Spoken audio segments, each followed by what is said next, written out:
নমস্কাৰ। আজি 31 ডিচেম্বৰ অৰ্থাৎ বছৰৰ অন্তিমটো দিন আৰু এই দিনটোতে আজি আমাৰ বাহিনীটোৰ পৰা 5জনকৈ ব্যক্তি অৱসৰ ল'ব আৰু তাৰে সম্পূৰ্ণ প্ৰস্তুতি আজি ফেয়াৰৱেল আছে তেওঁলোকৰ।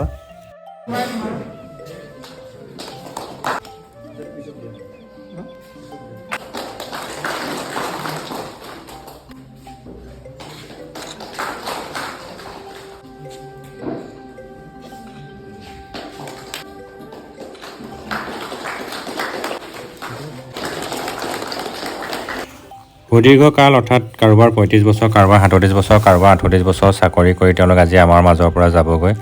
এটা দুখৰ দিন, আনফালে ভালো লাগিছে তেওঁলোকে ইমান ধুনীয়াকৈ ইমান বছৰ দিন ধৰি তেওঁলোকৰ যি দায়িত্ব আৰু কৰ্তব্য ইমান ধুনীয়াকৈ নিষ্ঠা আৰু সততাৰে পালন কৰিলে। প্ৰায় ইমান কেইবছৰ তেওঁলোকে আপোন ঘৰখনৰ পৰা আঁতৰত আছিল, আজি পুনৰ সেইখন ঘৰলৈ তেওঁলোকে ঘূৰি যাব আৰু তেওঁলোকৰ যি অৱদান আমাৰ বাহিনীৰ প্ৰতি সেয়া আমি সদায় স্মৰণ হৈ ৰ'ব। তেওঁলোকৰ আহিবলগীয়া দিনবোৰ আমি অতি সুমধুৰ কামনা কৰিছোঁ, তেওঁলোকৰ সুস্বাস্থ্য কামনা কৰিছোঁ। আমাৰ বাহিনীৰোতো তেওঁলোকৰ প্ৰতি যি অৱদান থাকি গ'ল, আমি সদায় তেওঁলোকৰ প্ৰতি সদায় আমি ঋণী হৈ থাকিম। ভগৱানে তেওঁলোকক ভালে কুশলে ৰাখক তাৰে কামনা কৰিছোঁ। ধন্যবাদ।